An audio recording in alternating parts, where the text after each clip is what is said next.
Sí, ¿no? Buenas tardes. Bueno, pues vamos a empezar. La verdad es que la hora es un poco más pronto, porque hay gente que trabaja en León y que unos salen a las 7, otros a las 7:30. Pero bueno, por otros problemas se había fijado a las 7 de la tarde, entonces la vamos a respetar, aunque bueno, nos imaginamos que alguno irá llegando por ahí, aunque sea un poco tarde.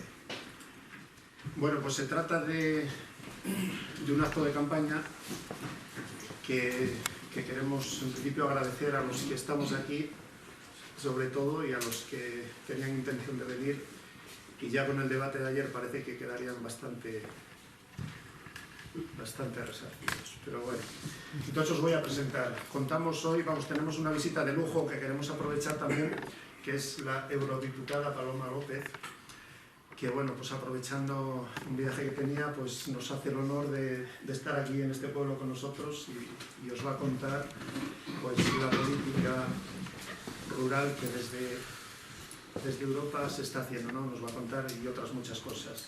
Bueno, pues muchas gracias a todos y a todas por estar aquí esta tarde y bueno, pues por vuestra asistencia y porque podamos, yo creo que luego poder intercambiar alguna opinión. Lo han comentado tanto Laura como Miguel como Santiago, ¿no? Hay cosas que nos preocupan fundamentalmente y yo creo que aquí hay una demostración perfecta de lo que se puede hacer cuando existe un trabajo conjunto, desde la Diputación, los ayuntamientos, cuando se está en el gobierno y también cuando se está en Europa, ¿no? Y algunas veces, y por eso es importante que también incorporemos el debate de Europa a todo lo que son nuestras intervenciones. Porque parece que Europa es algo que está allí, en Bruselas, ¿no? Y allí se toman determinadas decisiones que nos afectan tremendamente a lo que es la vida cotidiana, pero luego parece que no tienen, cuando se producen las elecciones, no tienen mayor relación. Me podréis decir, hombre Paloma, tendrá mayor relación en las elecciones europeas, que es cuando se hace la votación. Bueno, pues en contra de lo que puede parecer, lo que tiene mayor incidencia es cuando se producen las elecciones nacionales. ¿Por qué? Porque la Unión Europea no es una cosa abstracta. La Unión Europea es la suma de los 28 países que conforman la Unión Europea. Y quien toma las decisiones son los 28 países que se eligen, los gobiernos de los 28 países que se eligen en el momento en que se producen unas elecciones generales y por tanto se trasladan las decisiones de esos gobiernos a lo que es la propia Unión Europea. Yo voy a tratar de poner unos ejemplos que espero, bueno, pues con esto que expliquen o que trate yo de explicar qué es a lo que me refiero cuando hago esta afirmación. Bueno, lo primero, lo que os decía del trabajo conjunto, y lo segundo, como elemento principal, es saber para quién trabajamos. Porque claro, sois pocos, somos muchos, depende. Podemos ser pocos y podemos ser muchos, pero tenemos que tener claro para quién trabajamos. El Partido Popular tiene muy claro para quién trabaja. Trabaja para los lobbies. Y cuando llega allí una gran empresa, una gran multinacional, y les dice que quieren sacar un proyecto adelante, no tienen ningún empacho para ponerse a trabajar para ese lobby. A lo mejor luego tiene algo que ver esto de las puertas giratorias. Lógicamente, si yo estoy trabajando para potenciar determinado modelo energético, que luego diré algo de él, de cómo se construye en Europa y cómo se construye en España, que yo creo que será clarificador, pues entonces está muy claro que luego esas personas tienen una capacidad extraordinaria para pasar a ocupar ciertos cargos de dirección en esas empresas, en esos lobbies, para los que han hecho un trabajo específico. Lo hacen en España, pero también lo hacen en Europa. Los demás, en cambio, sabemos para quién trabajamos. Y trabajamos para los nuestros, trabajamos para los trabajadores y para las trabajadoras. Y trabajamos para las clases y para los colectivos más vulnerables, que son los que necesitan de nuestra ayuda. Y ser pocos o ser muchos tiene un efecto relativo en el marco europeo. ¿A qué me refiero? Pues que si tenemos gobiernos en el Estado que las decisiones que adoptan en Europa pueden incidir, lo que nosotros, los recovecos institucionales que nos deja la Unión Europea, se pueden hacer otras políticas que van a ir en beneficio precisamente de lo que decimos de los trabajadores y de los colectivos más vulnerables. Pongo un ejemplo. Juncker. Tenemos un problema en el sur de Europa, en todo el sur de Europa tenemos un problema de modelo productivo. El modelo productivo en Europa está absolutamente desequilibrado. Los países céntricos, fundamentalmente Alemania, etcétera, y también los países nórdicos, tienen un modelo productivo que está funcionando y que no tienen mayores problemas, con un modelo industrial que exportan y que tienen una determinada dinámica. Y sin embargo, los países del sur nos han destrozado el modelo productivo. No es de ahora, ya viene siendo desde hace tiempo, pero nos han destrozado el modelo productivo en base a la liberalización de los mercados, en base a la competencia, a las políticas de competencia, que es lo único que establece y por lo único que se rige. Llega Juncker en noviembre del 2014 y dice: ¿cuál es mi objetivo fundamental? Reindustrializar Europa. Claro, dicho así suena muy bonito, es lo que se ha venido diciendo desde las organizaciones sindicales, desde la Confederación Europea de Sindicatos. Hay que hacer un plan industrial para Europa. Bien, y llega Juncker y el plan industrial que hace para Europa es montarse un fondo exclusivamente que lo que hace es compensar las pérdidas de las grandes empresas que pueden invertir en un momento determinado en un proyecto industrial. ¿Dónde invierten las empresas? Invierten donde ya tienen una capacidad productiva. En Alemania, en Polonia en algunos casos, en Reino Unido, en Francia, pero no se vienen a hacer un modelo o un tejido productivo en los países del sur o, por ejemplo, en España. Lo que hacen es constituir un fondo que lo que hace es que compensa las pérdidas de las empresas. Ejemplo, Castor, lo habéis oído, que es la empresa la empresa de Florentino Pérez. Llega y hace una excavación en Castellón. Aquello se produce en una serie de terremotos y se tiene que salir de Castellón para evitar esta situación de terremotos que se ha producido con esas prospecciones. ¿Qué es lo que hace el Estado? Pues en vez de decirle: oye, tú te has metido a hacer esto, corres un riesgo como empresario, lógicamente, y oye, pues haber hecho el estudio de impacto medioambiental de otra forma, haber utilizado otros mecanismos. ¿Qué es lo que hace el gobierno del Partido Popular? Hace una ley específica por la cual a la empresa de Florentino Pérez, a Castor, le unta 1.300 millones de euros para compensar todas las pérdidas que ha tenido precisamente por las prospecciones y por este proyecto fallido. Esto es lo que ha hecho Europa, Juncker, con ese plan de industrialización. Esto evidentemente no es lo que queremos. ¿Qué otra cosa plantea Juncker? Precisamente ese 1 de noviembre de 2014, cuando toma posesión como presidente de la Comisión Europea. Dice: voy a establecer un programa de rentas mínimas, porque hay 27 millones de personas en situación de pobreza en el marco de la Unión Europea. ¿Habéis vuelto a oír vosotros algo de ese programa de rentas mínimas? Nunca se ha vuelto a hablar de él. Sí está puesto en marcha el plan de socializar las pérdidas de las empresas y, sin embargo, no está puesto en marcha un plan precisamente para atender o para cubrir las necesidades que puedan tener las personas.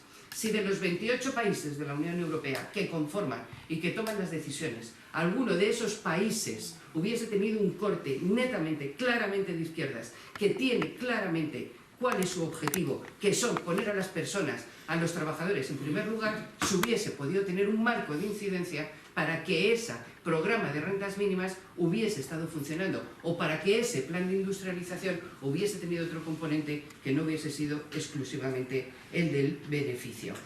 Pongo este ejemplo, pero puedo poner muchos otros y trataré de ir explicándolo. ¿Qué situación es la que nos encontramos en este momento? En este momento nos encontramos que Europa le ha dicho a España: no has cumplido con los objetivos del déficit.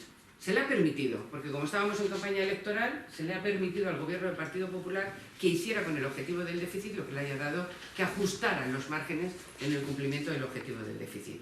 ¿Qué significa esto? Pues que la Unión Europea es muy flexible, dependiendo del gobierno que hay en un momento determinado, para que cumplan unos determinados objetivos o no. Le van a poner una multa al gobierno de España.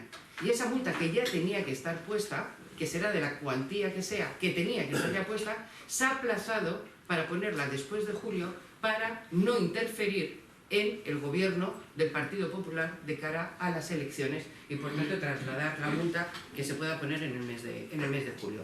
Y además dice: y además, para lo que queda de este año tienes que hacer una rebaja de presupuesto de 2.000 millones de déficit, y para el año que viene tienes que hacer una rebaja para el 2017 en tu presupuesto del déficit de 6.000 millones de euros. Y como la Unión Europea, no es verdad lo que dice Rajoy, que dice: es que a mí la Unión Europea me dice que tengo que recortar en sanidad. Eso no es verdad. Tú recortas en sanidad si te da la gana. La Unión Europea te hace una recomendación. Dice, yo recomiendo que usted recorte en sanidad. Yo recomiendo que usted recorte en políticas públicas. Yo le recomiendo a usted que recorte en profesorado. Yo tengo una recomendación, pero la decisión de dónde hago el recorte depende exclusivamente del Gobierno de España. Porque hay cosas en las que no hay competencias.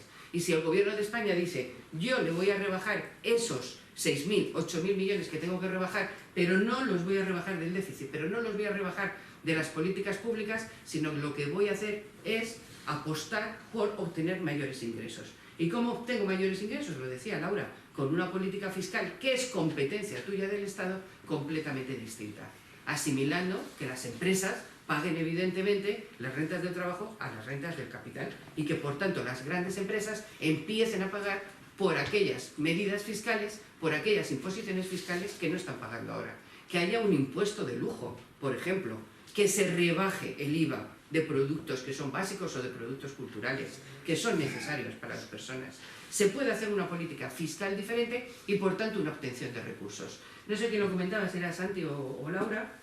Tenemos el acumulado, tenemos cada año 80.000 millones de euros perdidos por circunstancias del fraude fiscal que se produce en nuestro país. Claro, esto acumulado de los últimos años más los intereses nos lleva a que hemos tenido una pérdida de 250.000 millones de euros que se podrían haber recuperado simplemente si hubiera habido una política fiscal distinta. Y no la amnistía de Montoro, que habéis oído todos ahora con los papeles de Castellana, que le llaman, que por ejemplo ha salido la familia real, o miembros, primos, etcétera, la familia real, donde se les ha dado una amnistía fiscal por 4 millones de euros. Estas son las cosas que no pueden suceder. Pongo este caso porque es el más reciente, pero tenemos los de las grandes empresas del sector privado de la sanidad que también han salido en estos papeles donde se les ha regalado 13 millones de euros.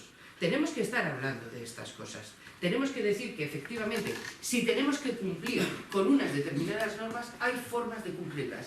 Y que dependiendo del gobierno que esté, se va a cumplir pensando en los beneficios de las grandes multinacionales y en los beneficios del capital, o se van a pensar exclusivamente en las personas y por tanto las medidas y las decisiones que se adoptarán serán otro tipo de medidas. Hay márgenes. Hay posibilidades de hacer el trabajo y todo va a depender, evidentemente, del gobierno que esté ahí para presionar para que se adopten otra serie de medidas. ¿Y cómo afecta la política de la Unión Europea, por ejemplo, en León? Que podría ser algo que pensábamos, bueno, pues vale, Paloma, tienes ahí una serie de temas, pero ¿cómo me afecta a mí en lo concreto? Por ejemplo, ¿cómo afecta? Pues entro a lo que es la negociación del Tratado de Libre Comercio Transatlántico, que es el conocido como el TTIP. El TTIP se está negociando entre la Unión Europea y Estados Unidos. Por parte de la Unión Europea negocia la Comisión Europea. La Comisión Europea la forman los 28 países de la Unión Europea.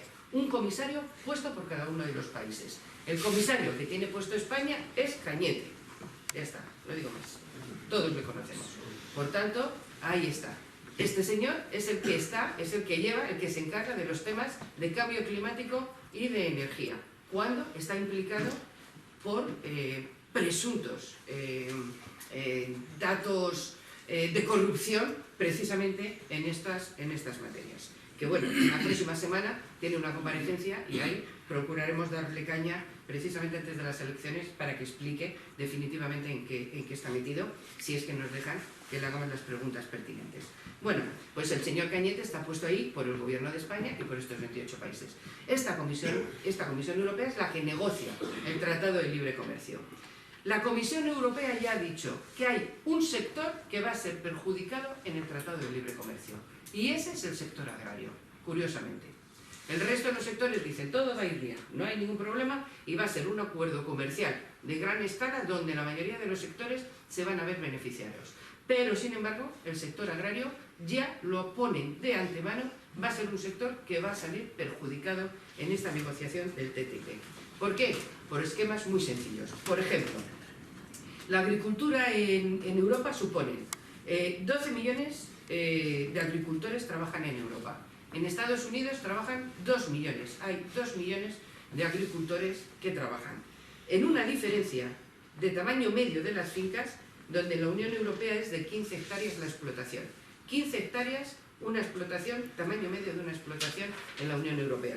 Mientras que en Estados Unidos el tamaño medio de la finca, de las explotaciones agrarias, son de 180 hectáreas. Estamos hablando de unas dimensiones absolutamente tremendas, donde tú puedes hacer una producción absolutamente industrial y por tanto eso significa que puedes invadir perfectamente el mercado con los productos con los que tú comercializas. Eso ya es una diferencia fundamental.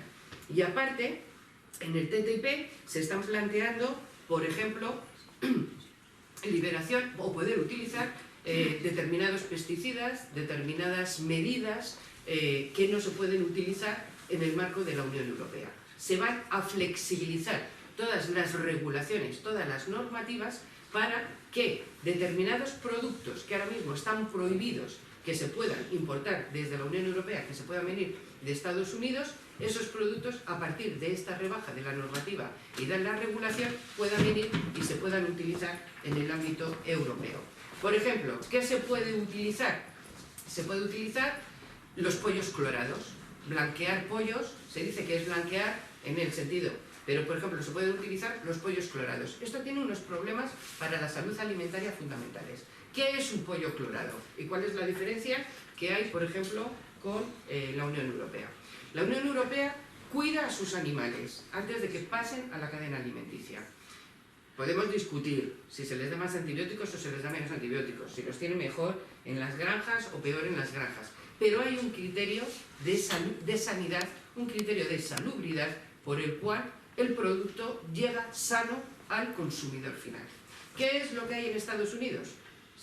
El pollo está viviendo por ahí y da lo mismo si tiene una enfermedad o no tiene una enfermedad. En el momento en que se muere, a ese pollo se le lava con cloro y se mata absolutamente todo lo que tenga. Todo lo que tenga. Cualquier bicho que haya tenido se muere, pero ese pollo ha sido clorado y ese pollo se pone a comercializar en el mercado. Eso no tiene ningún problema en Estados Unidos, ellos lo tienen regulado así. El rebaje de la normativa significa que esos pollos que ahora no pueden entrar a comercializarse en el marco de la Unión Europea puedan pasar a comercializarse. Existe lo que se llama el principio de precaución en la Unión Europea. El principio de la precaución en la Unión Europea significa que tú, si tienes un producto que se supone que es malo para la salud, que es nocivo para la salud de los consumidores, se paraliza hasta que haya estudios suficientes que demuestren que ese producto no hace daño. ¿Qué es lo que hay en Estados Unidos? El contrario. Es decir, si alguien piensa que un producto es nocivo para la salud, lo que tiene que hacer es hacer estudios suficientes para demostrar que es nocivo para la salud. Si lo demuestra, el producto se prohíbe, pero si no lo demuestra, ese producto se comercializa sin ningún tipo de problema. Eso hace que en Europa haya más de 15.000 sustancias químicas que están prohibidas, mientras que en Estados Unidos apenas llegan a 1.500 sustancias químicas prohibidas, entre ellos pesticidas, que afectan evidentemente a la producción agrícola, y muchos otros temas de cosméticas, etcétera, que también se están planteando. Lo que se está haciendo con el TTIP es una regulación normativa, rebajando las regulaciones normativas de los dos países para encajarlas, para que todo esto que os estoy contando pueda fluctuar entre unos países, pueda fluctuar entre Estados Unidos y la Unión Europea. Y me dices, ¿qué le afecta a Paloma León? Pues por ejemplo las denominaciones de origen. Estados Unidos no tiene denominaciones de origen. Ellos lo único que tienen son marcas comerciales. Y con esas marcas comerciales funcionan. Tienen salchicha de Brasburg de Kentucky. Es una marca comercial. Es una salchicha de Brasburg, pero es de Kentucky. Entonces es con la marca comercial con la que están funcionando. Llevado, no es esto, pero llevado al extremo, podría ser vino del Bierzo de Florida, que sería la misma marca comercial, ¿no? Para entenderlo en los términos en lo que yo quiero explicar. Y por tanto, las denominaciones de origen que la Unión Europea no tiene, y sin embargo, que Estados Unidos no tiene, y sin embargo la Unión Europea sí tiene, y específicamente España, que tiene muchas denominaciones de origen, se van a ver perjudicadas. ¿Qué denominaciones de origen se pueden ver perjudicadas aquí en León? Se pueden ver los vinos, por ejemplo, Bierzo y Tierra de León, se pueden ver perjudicados manzana, pera y pimiento del Bierzo, se pueden ver perjudicadas la cecina y el botillo, como las carnes frescas, que tienen una denominación específica para su comercialización. Perdonadme porque tengo la garganta fatal. y haya exterior. Esto se puede ver completamente perjudicado. Y estas denominaciones de origen, que lo que hacen es precisamente poner un valor añadido. Mira, Javi. Mira, Ya te lo digo. ¿Qué a tiempo?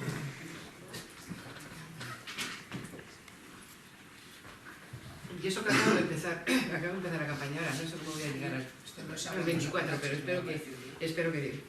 Bueno, pues lo que os digo, estas denominaciones de origen se van a ver completamente perjudicadas en el marco de la Unión Europea.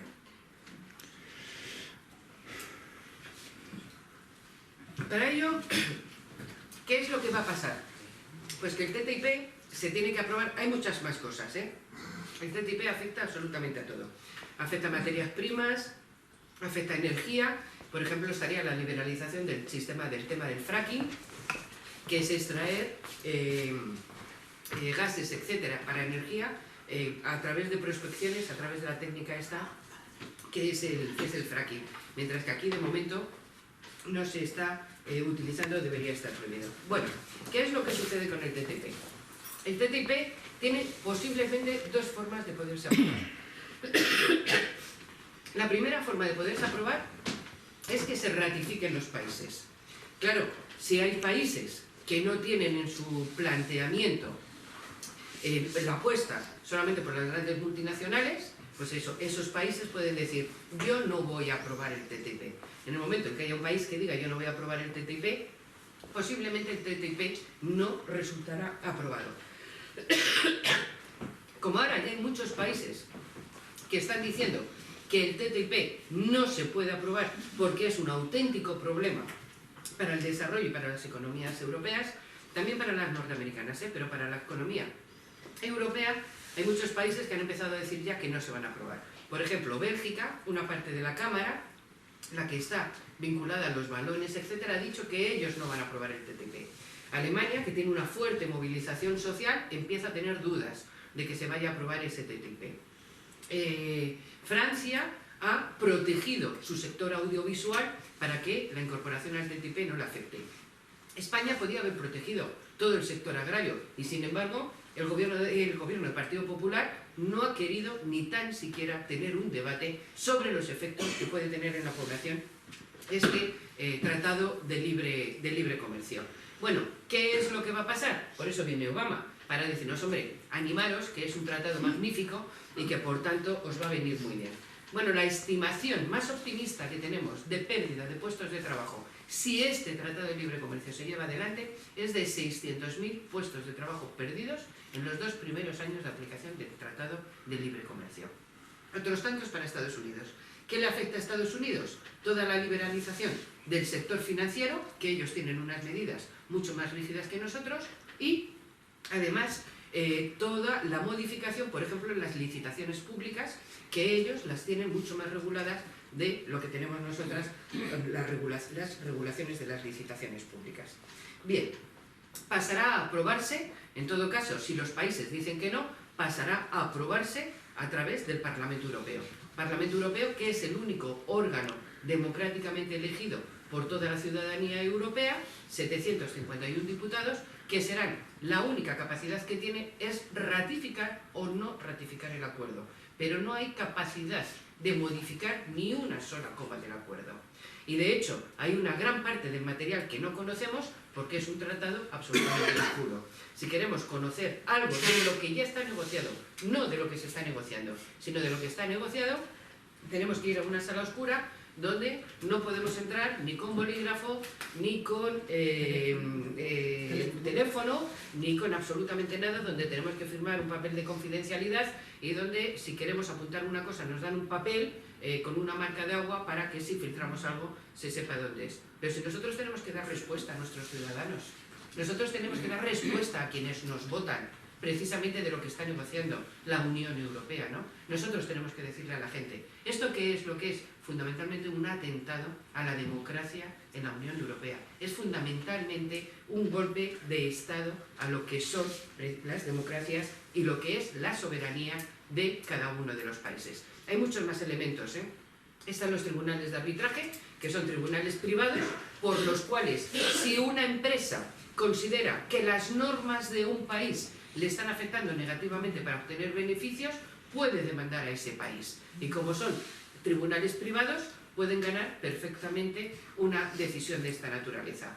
Un ejemplo, Philip Morris, en Uruguay, con un tratado similar, denuncia al gobierno de Uruguay porque Uruguay en las cajetillas de tabaco decide, en vez de poner el tabaco mata, decide poner una foto con los efectos del tabaco. Philip Morris entiende que esto afecta a los beneficios que tiene la empresa y por tanto les pone una demanda millonaria. ¿Quién puede costear en un país una demanda millonaria? Si no pueden costear muchas veces ni los gobiernos. En cambio, estas grandes multinacionales pueden hacer lo que consideren oportuno. En Egipto, ahora no me acuerdo el nombre de la empresa, en Egipto una empresa ha demandado al gobierno de Egipto porque ha subido el salario mínimo de los trabajadores y de las trabajadoras en Egipto. Y les tienen puesta una demanda, precisamente en base a estos tratados de libre comercio. Por tanto, es importante que se conozca, es importante que se combata y es importante que la sociedad esté movilizada. A todo esto, nosotros, por ejemplo, en el sector agrario, le hacemos una apuesta completamente distinta.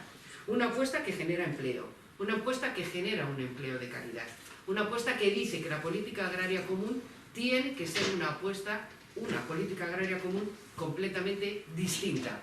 No pueden seguir dándose los dineros de las ayudas de la PAC exclusivamente por extensión de tierra, sino que las ayudas de la PAC tienen que estar ligadas a la producción. Y por tanto, quien tiene que tener esas ayudas de la PAC son precisamente aquellas explotaciones que tienen producción. No podemos seguir liberalizando el sector, por ejemplo, lo que nos ha pasado con las cuotas lácteas. No se puede estar produciendo, teniendo un precio, por ejemplo, de la leche, por debajo de los costes de la producción. Tenemos que establecer mecanismos de control de precios. Y todo esto en una estrategia, en una política geoestratégica que está destrozando nuestro sector. Para nosotros el sector agrario es un sector fundamental, es un sector que genera empleo, es un sector que fija población al territorio y que hace precisamente que haya elementos de cohesión social. Por eso nosotros, frente a estos modelos super macroeconómicos, etcétera, que lo que van a hacer es invadir de determinados productos nuestras regiones, nosotros lo que proponemos es un modelo ligado a la tierra, ligado a la zona, con cadenas cortas de distribución, con una apuesta decidida por las cooperativas, por otro tipo de trabajos, por una apuesta también por las tecnologías y la investigación en materia del sector agrario que se puede dar, por una economía de carácter más natural, más ecológica, que además tenga un efecto también en las zonas donde se produce, con industrias alimentarias que sean el complemento al trabajo y al desarrollo agrícola y que verdaderamente tengan un impacto positivo y que hagan que la gente no se tenga que marchar, como está pasando en León, pero como está pasando en muchas zonas de Castilla y León. Y por tanto, la gente se pueda quedar en su territorio trabajando con empleos de calidad y trabajando en unas condiciones dignas. Y además presentamos, tenéis ahora salido la opinión, la hemos hecho desde Izquierda Unida, os la podrán reenviar si tenéis interés, y además con dos elementos fundamentales, vinculando ese trabajo fundamentalmente a la población joven y vinculando también el sector agrario también al trabajo de las mujeres, que nos parece que es importante, porque las mujeres es verdad que hacen mucho trabajo en el sector agrario, pero es un trabajo fundamentalmente invisible. No son ellas, muchas veces hacen mucho trabajo. Claro, tienes que ser poco menos que economista para desarrollar todos los papeles que te dan la PAC, ¿no? Y evidentemente ahí hay una parte, porque esto de la simplificación al final no es verdad. Tienes más papeles que otra cosa. Y mucho de ese trabajo de papeleo, etcétera, lo están haciendo. Está cayendo, por ejemplo, en el caso de las mujeres. Y sin embargo, luego ellas no tienen derecho o uso de las propiedades o de las explotaciones agrarias. Y luego tenemos un problema de envejecimiento. Tenemos el 10%, menos del 10% de la población agraria tiene menos de 40 años. Esto es algo que no se puede seguir produciendo. Nosotros tenemos que rejuvenecer, y para que haya un rejuvenecimiento tiene que haber una apuesta por otro modelo, efectivamente agrario, por otro modelo industrial, y tiene que haber también una apuesta porque los servicios también se vinculen a las zonas agrarias, y para ello se potencie precisamente el segundo pilar de la PAC, que es todo aquel que se vincula con el desarrollo rural, que está verdaderamente poco desarrollado. Bueno, creo que me he extendido mucho, por tanto, voy a decir una cosa de la minería, que también es un tema que nos interesa, que yo creo que nos interesa mucho. En Europa se va a seguir quemando carbón. Y no es verdad, no hay un debate, no es cierto. No hay un debate entre si es un problema de ecologismo o no es un problema de ecologismo. Lamentablemente, en Europa se va a seguir quemando carbón. Por lo menos hasta cumplir con el objetivo del año 2050, que sería deseable que fuera una energía 100% renovable.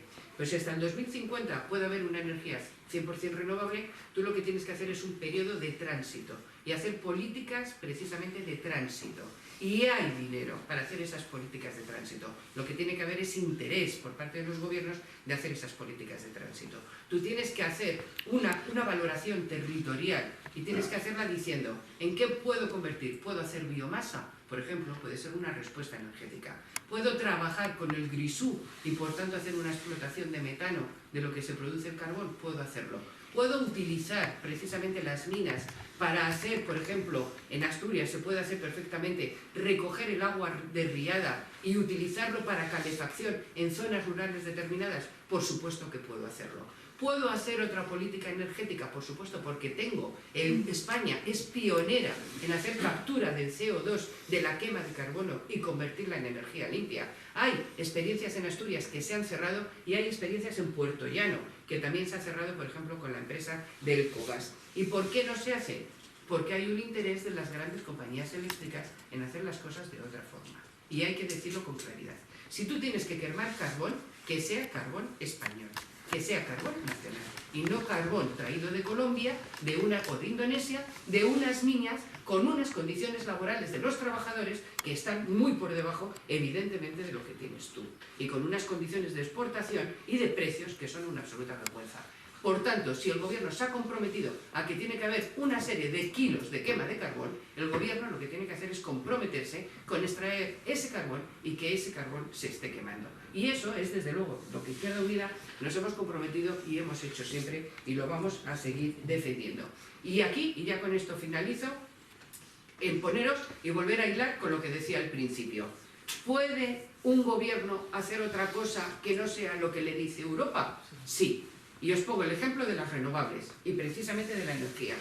Renovables. Europa ha dicho, tiene que haber una posición de energías renovables y la apuesta es por la energía renovable. ¿Y qué hace España? Hace un decreto por el que se carga todas las energías renovables. Todas las energías renovables. Pone un impuesto al sol, penaliza el autoconsumo y se cepilla a todas las pequeñas empresas que pueden estar trabajando precisamente en materia de energías renovables. Y hace decretos especiales para cargarse precisamente las renovables en la quema de carbón, como estaba contando antes, para hacer la captura de CO2. Se lo carga todo. ¿Por qué? Porque detrás hay unas eléctricas, 5 grandes compañías, que son las que tienen los intereses en los aspectos puramente energéticos. Y son las que están impidiendo que en España, y no en otras partes de Europa, se esté llevando a cabo una política energética. Europa dice, hay que hacer otra política energética. Y España dice, el gobierno de España dice, yo hago la política energética que le viene bien a mis 5 empresas. Esto es lo que quiero demostraros. Se puede hacer otra política, Europa puede decir una cosa y un gobierno puede hacer la otra. Si este gobierno, el Partido Popular, potencia las nucleares, firmando decretos cuando están en funciones, potencia todo el desarrollo de determinadas energías, marca los precios que no los costes de producción de la energía, dejando a un montón de familias con necesidades y con problemas. Si hay un gobierno de otro tipo, en consonancia, el gobierno de España, del Partido Popular, es el que menos directivas aplica y el que las directivas que aplica las peor las aplica.